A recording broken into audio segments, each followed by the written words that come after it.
Hello, Zach. How are you? I'm good, Rinpoche. Thank you for having me. I'm very happy to you come here, Dzogchen Retreat Center, and I really like you teach Dharma to this world because I heard you graduated from Stanford University, so must know a lot knowledge, modern knowledge. So then this time, can you modern knowledge and ancient wisdom mix and please give some advice to the world? Well, I'll do my best, but I didn't learn as much as you'd think. So anyway, my name is Zach. I did graduate from Stanford University. I've been studying Tibetan Buddhism for about 6 years now. It's definitely had a big impact on my life, and so in honor of the 2935th anniversary of Buddha Shakyamuni's first teaching, I'd like to spend the next 10 minutes or so talking about a few of the more important and misunderstood aspects of relative truth as the Buddha taught. So to this end, there are two questions that I'd like to investigate today. The first is, what is reincarnation? And the second is, who am I? So let's get right to it. What is reincarnation? As much as I'd like to delve into a lengthy and erudite discourse, this is YouTube, so I will try and keep this as pithy as I can. So the short answer is, reincarnation is not exactly what you think it is. Now, there are a lot of Buddhist doctrines, Buddhist teachings that can seem a little bit foreign to the Western mind. But reincarnation is really not one of them. It's something that we've been thinking about in our cultural consciousness for many, many years. Long ago, the Greeks had a word for this. And thousands of years later, a certain Dubliner by the name of Molly Bloom was even wondering about metempsychosis one morning. So what I'm getting at is that we have an idea of familiarity with reincarnation on some level. But whether you call it reincarnation, metempsychosis, transmigration, whatever it may be, most of the time when we talk about this, we sort of limit our discussion to this mysterious process that happens. It starts when you die and somehow you wind up in another brand new body. And this is a true aspect of the way the Buddha taught it. It certainly forms a component of it, but it's not the complete picture.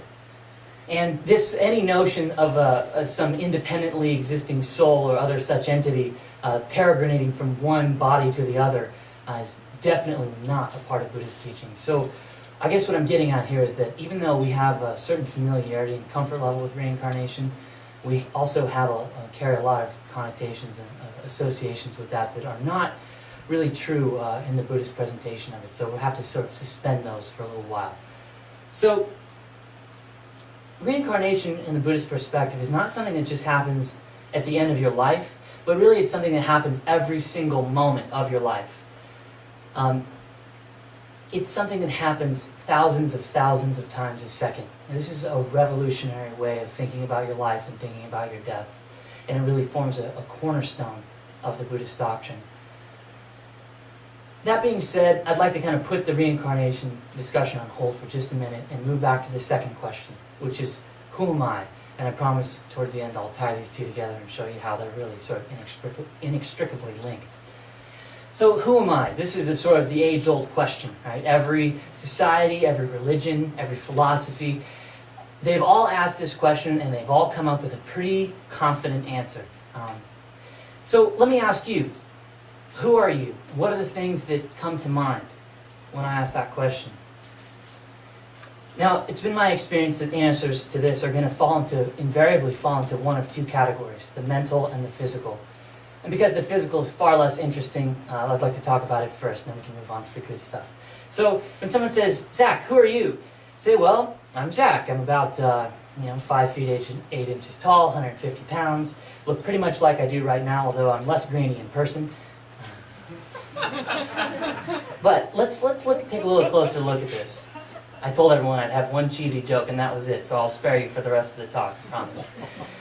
If I lost my arm, would I still be me? Of course. If I lost both my arms and both my legs, would I still be me? I sure think so. What I'm getting at is this. The answer to this question, who am I, is not going to be found in body parts. It's just not. Certainly my body is, a part of who I am, but it's definitely not the answer. And so let's move on to the mental, your thinking, our thinking. So let's ask this question again. When someone asks me, who are you? The images just flood up. I think about my parents, or Patty and Jim. I went and did my undergraduate work at Stanford.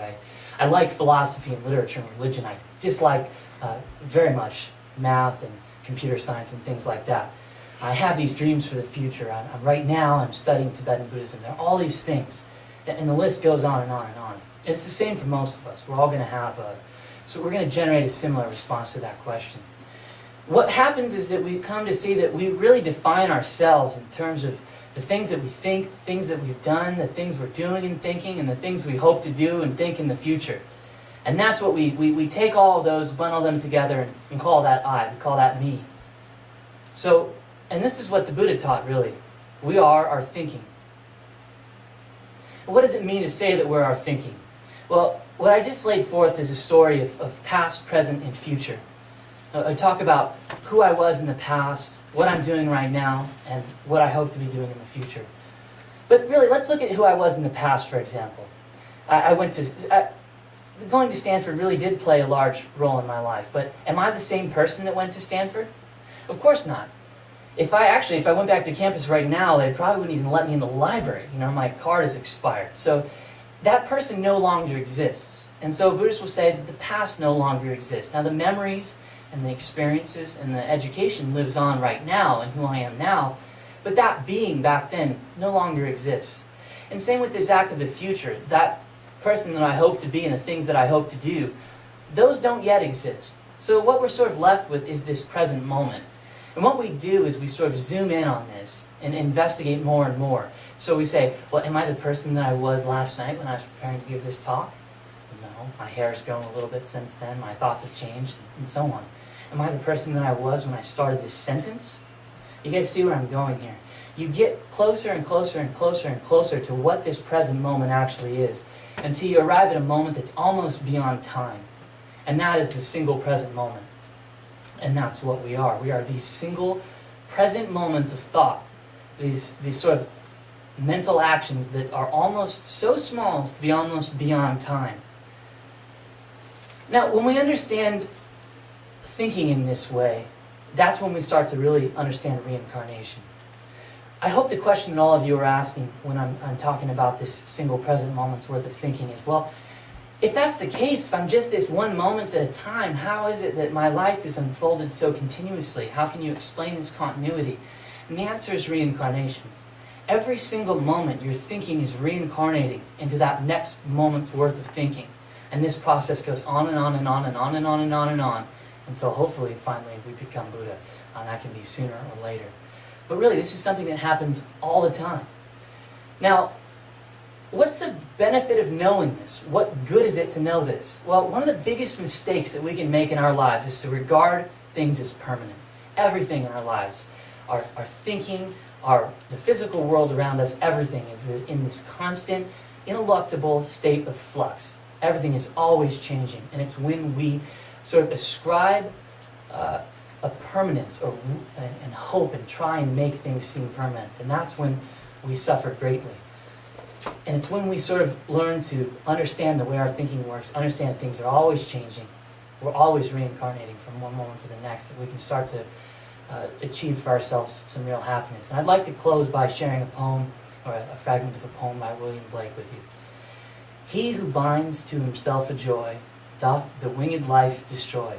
He who kisses the joy as it flies lives in eternity's sunrise. So hold things loosely, everybody. Thank you. It's very good talking. I like you teaching that. And a lot of people really believe that this life is permanent and the next life is nothing. So this both is wrong. So you're sure clear that. So I'm really thanks to you, and please teach Dharma and more learn and more practice. Thank you. Thank you. Yeah.